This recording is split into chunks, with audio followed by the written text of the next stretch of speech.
আসসালামু আলাইকুম। দেশ বিদেশ টিভি থেকে হুসেন বলছি। আমার চ্যানেলে সবাইকে স্বাগত। বাংলাদেশের রাজনীতিতে সবচেয়ে কঠিন অবস্থায় যে আছেন তিনি হচ্ছেন প্রেসিডেন্ট শাহাবুদ্দিন চুপ্পু, আওয়ামী লীগের একমাত্র ব্যক্তি যিনি এই সরকারের মধ্যখানে বসে আছেন। এখন আমরা সবাই জানি যে তার ক্ষমতা কতটুকু। তিনি ক্ষমতা কম, কিন্তু এর অর্থ এই না যে তার কোনো ক্ষমতাই নেই। এখন আওয়ামী লীগের লোকজন তারা আশা করে ছিল বা আছে যে শাহাবুদ্দিন চুপ্পু তাদের জন্য কিছু করবে, কিছু না হলে অন্তত একটা দেন দরবার করে আওয়ামী লীগ যাতে মাঠে থাকতে পারে, আওয়ামী লীগ যাতে নির্বাচনে অংশগ্রহণ করতে পারে, মানে এইটুকু তিনি হয়তো করবেন। কিন্তু এই যে তিনি করতে পারছেন না, কেন পারছেন না, তিনি কি অবস্থায় আছেন, এইটা হয়তো অনেকে জানেন না বা অনেকে হয়তো কল্পনা করতে পারেন।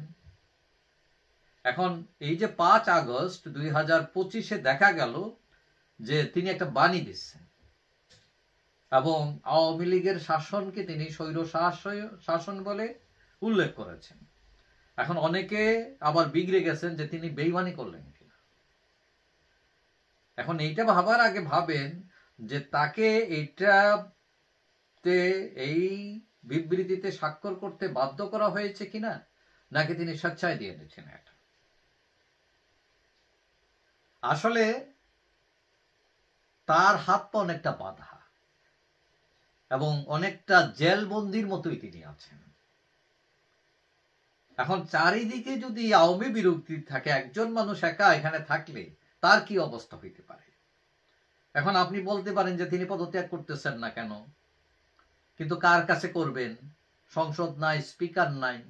তিনি তো ওই পদত্যাগ পত্র একটা লেখা বঙ্গভবনের মাঠে ফালাই দিয়ে আসতে পারেন না। এখন প্রেসিডেন্ট পদ হচ্ছে একটা সাংবিধানিক পদ, নিরপেক্ষ থেকে রাষ্ট্রের সকল ক্ষমতাকে ভারসাম্য পর্যায়ে এনে রাখা হচ্ছে তার দায়িত্ব। এখন তার নিজেরই ভারসাম্য নাই, তিনি কি ভারসাম্য আনবে? অনেকটা পুতুল সরকারের মতো, মানে যা লিখে দেয়, যা পড়তে বলে তিনি তাই করেন, অথবা তাকে বাধ্য করা হয়। এখন আমরা এর আগে দেখছি যে তিনি যখন বলছিলেন যে শেখ হাসিনার পদত্যাগপত্র তার কাছে নাই, তিনি পাননি, এমনি তেলে বেগুনে জ্বলে উঠল আওয়ামী লীগ বিরোধী যারা আছেন সবাই। বঙ্গভবন ঘেরাও করা হলো, তাকে পদত্যাগে বাধ্য করা হবে এবং এই বৈষম্য বিরোধী এই যে এনসিপি যারা, তারাই এগুলো করে পরে দেখা গেল না, এটার কোনো সমাধান নাই, পরে নিজ থেকেই তারা আবার সরে আসলো। এখন অনেকটাই ধারণা করা হচ্ছে তিনি নজরবন্দি অবস্থায় আছেন, প্রেসিডেন্ট শাহাবুদ্দিন চুপ্পি। এবং এটা অনেকটা আনঅফিসিয়াল, মানে তাকে রাখা হয়েছে শুধু দস্তখত করার জন্য, লোক দেখানোর জন্য। এখন খেয়াল করে দেখবেন যে নিয়ম হলো যে যিনি প্রধানমন্ত্রী বা প্রধান উপদেষ্টা তিনি সরকারের বিভিন্ন কর্মকাণ্ড, চুক্তি, বিভিন্ন বিষয়ে তাকে অবগত করেন। কি এখনো পর্যন্ত 1 বছরে ডক্টর ইউনূস সাহেব রাষ্ট্রপতির সাথে দেখা করে সরকারের কর্মকাণ্ড, পরিচালনা, চুক্তি এইসব কিছু নিয়ে কথা বলেছেন? দেখেছেন কোথাও? কিছুই করেননি তিনি, কিন্তু এটি করার নিয়ম। এখন আওয়ামী লীগ সরকারকে স্বৈরাচারী বলা হচ্ছে, কিন্তু একজন প্রেসিডেন্টকে কার্যত বন্দি রেখে, তাকে কোনো কিছু জানতে না দিয়ে, তার মুখে স্টেপলার মেরে রেখে যদি কোনো শাসন ব্যবস্থা টিকিয়ে রাখা হয়, এটা কি গণতান্ত্রিক শাসন ব্যবস্থা কিনা? এখন যে আসলে যেটা শাহাবুদ্দিন চুপ্পু, তিনি মূলত কার্যতই বন্দী। মানে তার অবস্থা এতই করুণ যে তিনি না পারছেন সইতে, না পারছেন কইতে।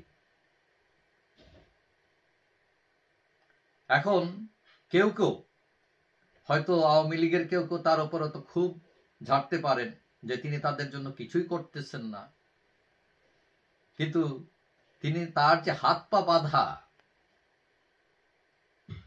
অনেকটা নিধিরাম সরকার, তিনি এটা হয়তো কেউ কেউ অনুভব করেন, কেউ কেউ করেন না।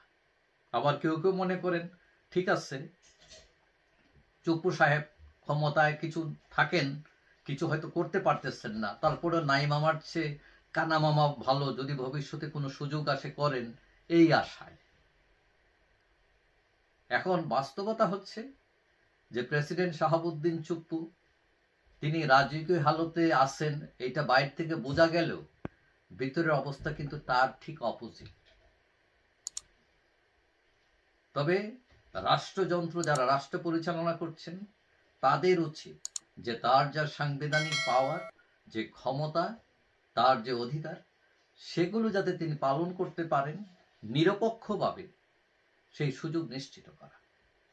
যাই হোক, সবাই ভালো থাকবেন। আশা করি দেখা হবে অন্য কোনো ভিডিওতে, ইনশাআল্লাহ। আল্লাহ হাফেজ।